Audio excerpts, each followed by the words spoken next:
Oh yeah, the kids and the youth, you guys can go. Unless you want to stick around and listen to me. Well, wait a minute, that's kind of hard. You can always watch it online. I will watch you online. All right, so I have given this sermon before about last month at my old church with David, and they seem to like it, so if you guys don't, I know they're just lying to me because that was my last day there. But I'm so thankful to be up here and get to talk to you all this morning, and we are talking... Is it connected? Should be. We're talking about Ruth, and we're kind of in the middle of some sermon series, so I just threw this one in here, because why not? So I'm going to talk about the story and really just the people, all the different people that interact with Ruth and what we can learn from them, because even though it was written so long ago and it's in the Old Testament, and sometimes we don't really focus on that part very much, but it's still important to us today.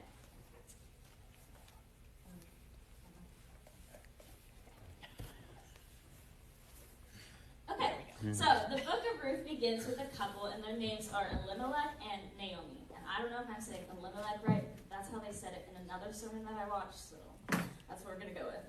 And they lived in Israel, and Israel was the promised land.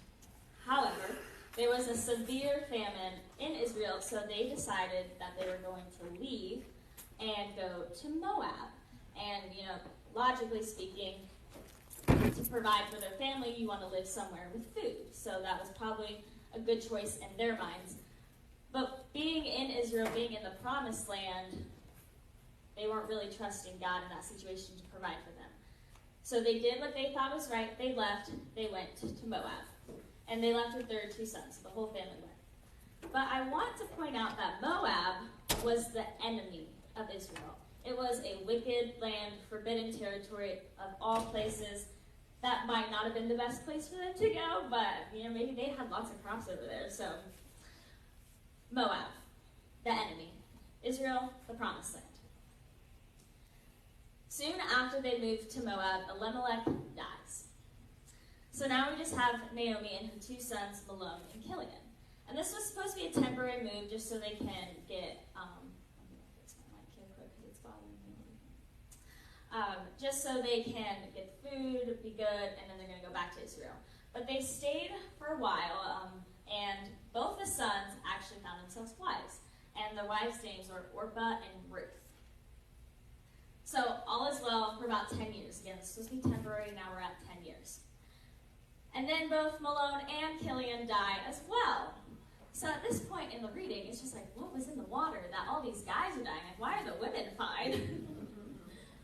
But during this time, when your husband died, your sons were to take care of you. But now, obviously, we don't have any of the men. We just have Naomi and her daughters-in-law. So really, in society's eyes, we don't have anyone to take care of them. From a human perspective, these women were hopeless. They didn't have any children. They didn't have any husbands. They weren't, men were your value back then. You didn't have anything at this point from a human perspective. But in God's eyes, he saw the whole picture. He knew the blessings that he was going to provide for them later on. He knew everything that Ruth was going to accomplish and that Naomi was going to receive. He saw the whole picture, so he wasn't worried, even though these guys were. But God had a good plan for Naomi's life. So Naomi had heard that the famine was over in Israel. Again, nothing's really keeping her in Moab. Everyone has died. So she decides she's going to go back home to the food, back to where she came from, and the promised land. But what we can learn from this, and a God side that we can see through this, is that God was really calling Naomi back home to him. Because God is our home. No matter how far we wander or where we end up, no matter how deep in sin we get, or no matter how far away from God we wander, he's always going to tug on our heart and call us back home to him because we belong to him. We were created to be with him. Our souls long for him each and every single day. We are going to be called back to return to him and to be restored by him because we are who we are because of who he is. So, on the way back to Israel, Naomi tells both of her daughter-in-laws to go back to their mothers, and she gave a blessing over them. She genuinely wanted them to have a good life, an easy path. She didn't want them to endure any more struggles that they already faced. And she told them, go back to your mothers. That's going to be the best thing for you to do. And these women both were like, no, we want to stay with you. We want to take care of you. We want to go to your land. We want to be with you. And then Naomi's like, no, I'm too old by the time I find a new husband and I have another child and that son grows up. You're going to find a new husband by then. You don't want to wait that long. It's just, that's not logical. It's not going to work out. So Orpah, thinking logically, agrees. She goes, you know what, you're right. That's not really going to work out. I'm going to go back to my mom, and I'm going to live with her, find a new husband, and all will be well. But all might have been well with Orpah, but she kind of missed out on a big part of the story because she didn't stay with Naomi. She followed the wisdom of the world. We live in a society today where we are constantly making decisions. And many times we think logically about these decisions, just as Orpah did in Elimelech earlier in the story. And thinking logically, I'm not saying it's a bad thing. You should think logically. But many times we don't consult our all-knowing Father when we make decisions. We think logically without thinking about God. We don't place our trust in Him and knowing that He's going to provide for us, He's going to care for us, He's going to make good of every situation. But it's kind of silly that we don't do that. Why wouldn't we ask the one who knows everything, who has all the answers, who knows how everything's going to play out? Why wouldn't we ask Him for guidance, especially when we're making such a big, life-changing decision as this one? He knows His master plan for our lives. We should be eager to run to Him for answers. So what we can learn from Orpah is that sometimes the most logical and easiest answer is not always the best answer. We should follow God into the unknown, no matter how scary it might be. Because that's what Ruth did, and it turned out very well for her, because she got a whole book named after her. So I think she did pretty good. So again, Ruth stayed with Naomi, and she made this decision based off of faith, not knowing what the outcome would be. And Ruth, again, she was from Moab, the enemy of Israel, essentially the enemy of God. So I'm sure they weren't really having good Sunday school classes there, learning about God and everything. So it's even more remarkable to know that Ruth put her full trust into a God whom she really didn't know very well. What a gal. But Ruth's famous line is Ruth, it's in chapter 1, verses 16 through 17, and it says, I don't have the right version here. Don't urge me to leave you or to turn back from you. Where you go, I will go. Where you stay, I will stay. Your people will be my people, and your God, my God. Where you die, I will die, and there I will be buried. May the Lord deal with me, be it ever so severely, if even death separates you and me. That's powerful language there. Ruth was making a commitment here. But she was not only making a commitment to Naomi, but also to God. Essentially what she's revealing here is that although I was physically born a Moabite, I have now spiritually become an Israelite. I have spiritually become a part of God's chosen people. And I love this chapter, I love this verse, simply because it shows how God is using Ruth so beautifully as an example to show us that all people belong to God. The kingdom is for everyone, not just the Israelites, not just the ones that God had chosen, but for everyone. Not just people who come to church on Sunday mornings, but also the people who haven't stepped foot in a church in their entire lives. We have all been given the choice to follow God. And I just think that's remarkable. Those who have a faith in God and His saving grace spiritually become a part of God's chosen people. And again, we are all given that choice. This verse is also a little bit of a turning point within the story because we see Ruth making the decision on her own and verbally saying that she's going to follow not only Naomi and care for Naomi, but also follow God and trust Him to care for her as well. And this was really scary for Ruth. I mean, verse first of all, she's leaving her home to a new place. Just me leaving my home to go to college an hour away, I'm already like scared about it. But to go to a completely new land, I couldn't even imagine. With nobody she would not know. Anyone there. At least I know my roommate, so. But she didn't know anyone. And going to Israel, she would have been what we now call an illegal immigrant, essentially, which would automatically earn her a bad reputation. I mean, she'd be the talk of the town and not in a good way. But she wanted to go. Ruth had faith, and she chose within her faith to follow God, again, not knowing what the outcome would be, but trusting that it would be good. So the two women arrived in Bethlehem, and again, there was a famine, then we had planting season, we have a harvest now, we have food. And Ruth decided that she wasn't going to sit at home and do nothing. Now, personally, if I was Ruth and I went to a new land, I would sit at home and be like, these people are scary, I just want to stay here. But she had initiative, she had drive. She went out right away and she went to the fields to pick up stalks of grain that were left behind from the harvesters. And there was a law at this time that God had put in place for her to be able to do this, and any poor widow to be able to get the food to provide for themselves because they had no other way of providing. So Ruth went out to the fields, and she just so happened to end up in a field that belonged to a very wealthy and influential man who just so happened to be a relative of her father-in-law, Elimelech, and this man's name was Boaz.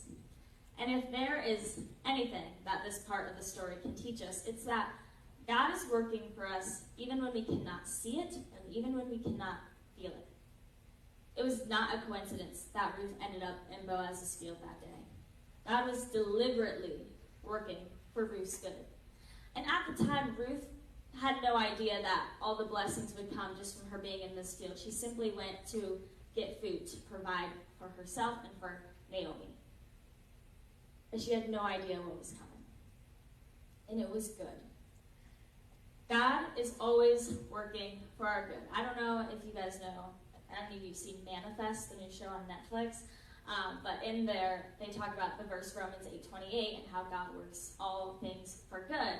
And every time I think of that verse now, I think of that show, but it's a really good show if you want to watch it. But Romans 8:28, God works all things for good. God is deliberately working here all things for Ruth and Naomi's good. As Christians, we don't need to depend on luck. We don't need to depend on coincidences. We don't need to depend on just so happens. Because we can, should, and must depend on an all-knowing God. Because he's always working for our good. Put your trust in God. Because you may end up in a field one day, and it's going to lead you to a husband. So Boaz sees Ruth in his fields. And he asks his foreman, who is this woman? What is she doing in my field? And his foreman was like, oh, that's the young Moabite widowed woman. She came back with Naomi. She's been working very hard in the field all day. And this intrigued Boaz, so he went to her and said, listen, my daughter, stay right here with us when you gather grain. Don't go to any other field. Follow my harvesters, and you will be safe. And Ruth was in shock. She thanked him, and she could not understand why he was being so kind to her because she was an outcast. She didn't deserve to be talked to. But Boaz knew of Ruth's good reputation. He knew of everything that she had done for Naomi, despite all the labels she would have had, such as foreigner, outcast, widow. He didn't care about any of those labels. He knew of her good reputation that she had. And he went so far out of his way to invite her to share a meal with his harvesters, and he even instructed his harvesters to drop extra stalks of grain for Ruth to gather so she could have more. At this point in the story, we begin to learn about Boaz's character. And by calling Ruth daughter, he was speaking to her with dignity and honor, and genuinely just talking to her as a person, as a woman, and not as all the labels she would have had. He did not identify her by her past or where she came from. He also provided her, again, a place to work, a place to be safe, a place to gather food, and, again, a meal with them. Here we see that Boaz is a picture of Jesus, And I never made this connection until I actually started preparing for this sermon, and I was like, it's so obvious. How did I miss that? Makes me want to go into the other stories and see what I missed. But Boaz is a picture of Jesus. Jesus does not define us by our past. Instead, he gives us a new identity in him. Boaz offered Ruth food and water, and Jesus offers us a seat at his table to eat and the drink of the water of life. Boaz gave Ruth hope and provided for her and protected her, all things that Jesus does for us each and every single day. Boaz showed Ruth the grace and the love that Jesus had given him. But what I really love about this is that Boaz was not special. He was just an ordinary guy. He was just, he maybe have been wealthy and he may have had influence, but he was just an ordinary guy like each and every single one of us. So we too can be like Boaz. We have the opportunity to be like Jesus each and every single day. We have the ability to show others the grace that God gives us. We can show others undeserved kindness. We can love everyone and treat everyone we encounter as a child of God because we are all children of God. Jesus created, chose, and died for the foreigner. Jesus created, chose, and died for the one society deems as outcast, unworthy, unlovable. Jesus created, chose, and died for your grouchy neighbor. Jesus created, chose, and died for your rude and crazy relative. Jesus created, chose, and died for your strict boss. But most importantly, Jesus created, chose, and died for you. And I think we should do something about that. So that evening, Ruth comes home with a huge basket of grain. And Naomi is like, where in the world did you go? How did you get all this grain? So Ruth tells Naomi about everything that happened in the field and Boaz and his kindness. And Naomi recognizes that Boaz is one of their closest relatives, a family redeemer or a kinsman redeemer, however you want to say that. And if you don't know what that is, a family redeemer is a close relative that would volunteer to take the responsibility for his extended family. Essentially, they would marry this woman, produce her with a son, so the son could inherit everything that he would have been given from his father. So the woman gets to inherit everything and have the son inherit everything and have worth and value again. The man really doesn't get much of anything out of this. But as a childless widow, Ruth was in need of a redeemer. And Naomi recognized that Boaz could be this redeemer since, again, he was a close relative. So Naomi gives Ruth instructions to clean up, get dressed, and when Boaz is asleep on the threshing floor, go lie at his feet and uncover his feet. Say, what? What do you want me to do? And that seems so strange to me, and it might seem strange to you, and I may be completely wrong when I say this, but I'm going to blame it on my Bible. Aaron can correct me if I'm wrong. But in the footnotes of my Bible, it said, let me find it, that this was Israelite custom law to inform someone that they could be their family redeemer. I think there could have been better ways, but this is what they rolled with, so that's what we're doing. But Ruth, she's a family woman. She's very loyal to Naomi, so she followed these crazy instructions. And when she did this for Boaz, he was in awe of this act. He tells her that what she did shows even more family loyalty than before because she went to her family redeemer instead of to a younger man to be wed. So Boaz tells Ruth, do not worry, I'm going to do whatever I can to become your family redeemer. However, there is another kinsman redeemer more closely related to you who essentially has first dibs. But we see here that Boaz was eager to become Ruth's kinsman redeemer. And the role of the redeemer alone points us to Jesus, and it points to the future that we're going to have here. Well, I guess it's the past for us, but the future for them. That Jesus is our redeemer. He became a close relative to us by coming down to earth as a child and bearing each and every single one of our sins on the cross. He willingly paid a price for us. He did something that he was not required to do because he loved us. And he didn't get much out of the deal, really. I mean, he gets relationship with us and we get to be with him for eternity.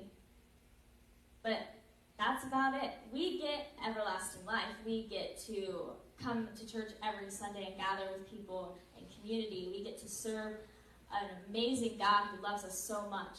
We get way more out of the deal than he did, and he suffered so much more than we ever will. But he did it because he loves us, and he wants us to be in relationship with him. And he will redeem us in our needs. He's our ultimate redeemer. So Ruth gathers all her stuff. Again, we're at the threshing floor, and now we're about to leave, and you have to leave in the middle of the night because you know the rumors would spread. But she gathers all of her stuff, but before she leaves, Boaz gives her 6 scoops of barley, just so she wouldn't go home empty-handed. And again, my footnotes tell me that these 6 scoops were equivalent to like 80 pounds. Now, I don't know how strong Ruth was. I don't know how big she was. I don't know how far of a walk she had home. But if somebody gave me 80 pounds of barley to bring home, I'd be like, take a couple scoops out. I could not carry that home. I would fall as soon as they put it on my back. But that's why I love this part of the story so much.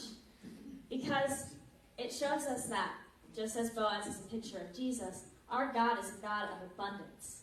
He does not leave his children empty-handed. He fills us with more than enough and then some. Sometimes so much that it's a bit of too much and we need to back off a little bit. But he fills us with his love, his peace, redemption, and life. We can go to the world and we can look to be fulfilled.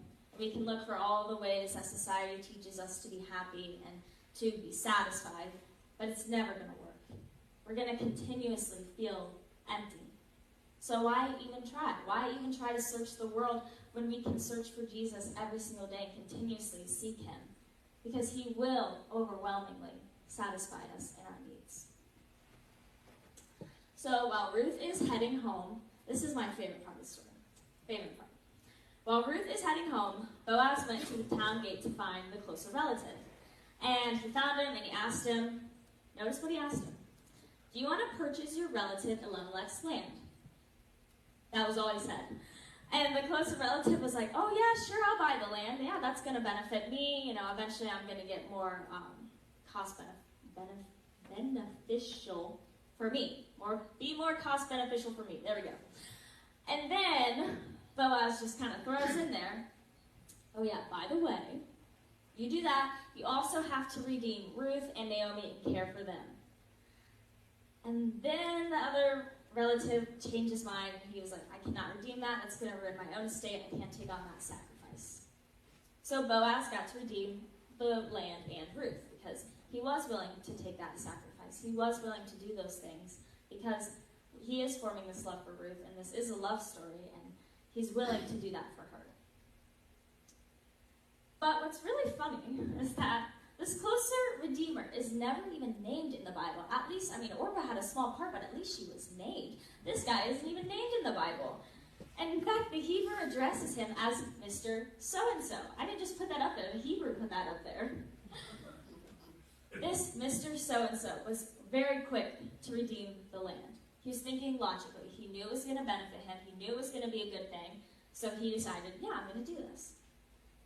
However, when he learns about the sacrifice he would have to take on with Ruth and Naomi, he quickly changes his mind. He cannot do that sacrifice. He cannot sacrifice so much when he would gain almost nothing in return. But because of this self-centered focus and thinking, he missed out on being a part of Jesus' lineage and essentially a part of the redemption story we have that points us to Jesus. All because it wouldn't benefit him. He didn't see the full picture. Jesus would have, but he didn't. The Lord works in ways that we simply cannot understand. Elimelech did not understand. Orpah did not understand. Mr. So-and-so did not understand. In fact, Ruth, Naomi, and Boaz also did not understand, but they trusted. They trusted God. From what I have gathered here, preparing for the sermon and giving it and practicing it, when we use logic and when we try to understand, that's when we come up short. And that's when we miss out on some amazing opportunities that we would have had if we would have just trusted God. If we would have just placed our full faith in him and followed him. That's what Boaz and Ruth did. They trusted God. And Naomi, I don't want to I don't want to miss her out. Naomi trusted God too. But they had a faith in their Lord, and because of that, we now have a story that we can read every day if we want to.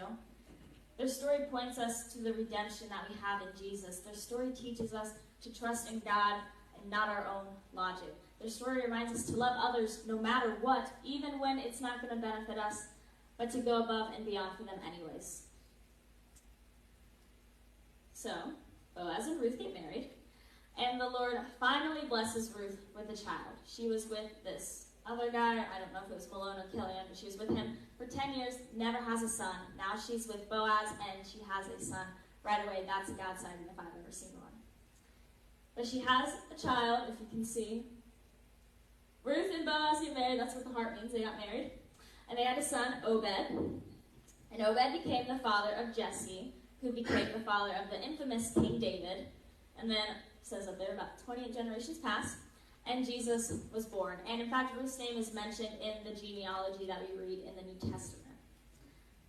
So Ruth started out as a Moabite widowed woman, a foreigner, really no worth because she didn't have a man. And she ended up as a part of Jesus' bloodline. I want to leave you with this one thought. It's on the notes too, and I really like this. And it says, God works supernaturally through the simple faith of ordinary people. Will you bow your heads? Lord, I pray that you help us to remember Ruth's story and everything that we can learn from it, and all the different people that were in it and the lessons that we can learn from them. I pray you give us the strength to trust you and follow you, even when we don't know the outcome and it seems confusing and we don't know what to do, but to trust in you anyways. And have faith that you are always working for our good, even when we cannot see it and even when we cannot feel it.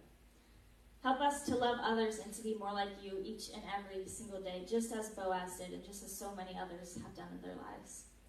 I pray that we can dive deeper into this story and others to learn more about you and more details of the story to really gain what you were trying to tell us and learn more about the lessons from others each and every single day of our lives. In your name I pray.